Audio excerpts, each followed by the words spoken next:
ಪ್ರಭು ಚೌಹಾಣ್ ಮಗನಿಗೆ ಸಂಕಷ್ಟ ತಪ್ಪಿಲ್ಲ. ಅರೆಸ್ಟ್ ಆಗ್ತಾರಾ ಪ್ರಭು ಚೌಹಾಣ್ ಅವರ ಮಗ ಅನ್ನುವಂತಹ ಪ್ರಶ್ನೆ ಇದೆ. ಪ್ರತೀಕ್ ಚೌಹಾಣ್ ಅವರ ಹೆಸರು. ಅವರ ವಿರುದ್ಧ ಅತ್ಯಾಚಾರದ ಕೇಸ್ ದಾಖಲಾಗಿತ್ತು. ಪ್ರತೀಕ್ ಚೌಹಾಣ್ ನಿರೀಕ್ಷಣಾ ಜಾಮೀನನ್ನ ಅಂದ್ರೆ ಒಂದು ಬೇಡಿ ಅರ್ಜಿಯನ್ನ ಹಾಕಿದ್ರು. ಬಟ್ ಅರ್ಜಿ ವಜಾ ಆಗಿದೆ. ನಿರೀಕ್ಷಣಾ ಜಾಮೀನು ಅರ್ಜಿ ವಜಾಗೊಳಿಸಿದೆ ಜಿಲ್ಲಾ ಸೆಷನ್ಸ್ ಕೋರ್ಟ್.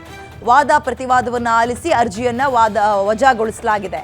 ನಿರೀಕ್ಷಣಾ ಜಾಮೀನು ಸಿಗದ ಹಿನ್ನೆಲೆ ಪ್ರತೀಕ್ಗೆ ಟೆನ್ಷನ್, ಬಂಧನದ ಭೀತಿಯಲ್ಲಿ ಆಗ್ತಾ ಇದ್ದಾರೆ. ವಿಚಾರ ಏನಪ್ಪಾ ಅಂತ ಹೇಳಿದ್ರೆ, ಪ್ರತೀಕ್ ಚೌಹಾಣ್ಗೆ ಒಂದು ಎಂಗೇಜ್ಮೆಂಟ್ ಆಗಿತ್ತು. ಮಹಾರಾಷ್ಟ್ರದ ಹುಡುಗಿ ಅಂತ ಕಾಣುತ್ತೆ, ಆ ಮೂಲದವರು ಅಂತ ಕಾಣುತ್ತವರು. ಎಂಗೇಜ್ಮೆಂಟ್ ಆಗಿ ಎಲ್ಲವೂ ಆದ ನಂತರ ಕಾರಣಾಂತರಗಳಿಂದ, ಫ್ಯಾಮಿಲಿ ಇಶ್ಯೂಸ್ ಇಂದ ಮದುವೆ ನಿಂತು ಹೋಗಿತ್ತು.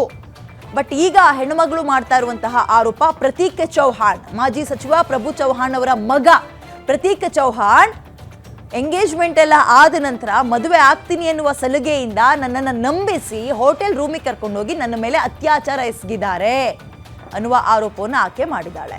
ಇಬ್ಬರು ಬಹಳ ಅತ್ಯಾಪ್ತರಾಗಿರುವಂತಹ ಫೋಟೋಗಳನ್ನು, ಎಂಗೇಜ್ಮೆಂಟ್ ಫೋಟೋವನ್ನು ಆ್ಯಂಡ್ ಇಬ್ಬರೇ ಇದ್ದಾಗ ತೆಗೆದುಕೊಂಡಿರುವಂತಹ ಫೋಟೋಗಳು ಸಿಕ್ಕಾಪಟ್ಟೆ ವೈರಲ್ ಆಗ್ತಾ ಇದೆ. ಇದೀಗ ಪ್ರಭು ಚೌಹಾಣ್ ಅವ್ರು ಹೇಳ್ತಾ ಇರುವಂಥದ್ದು, ಇದು ರಾಜಕೀಯ ಷಡ್ಯಂತ್ರ, ನನಗೆ ಆಗ್ದಲ್ಲ ಇರೋರು ಈ ರೀತಿಯಾಗಿ ಆ ಹುಡುಗಿಯನ್ನು ಎತ್ಕಟ್ತಾ ಇದ್ದಾರೆ.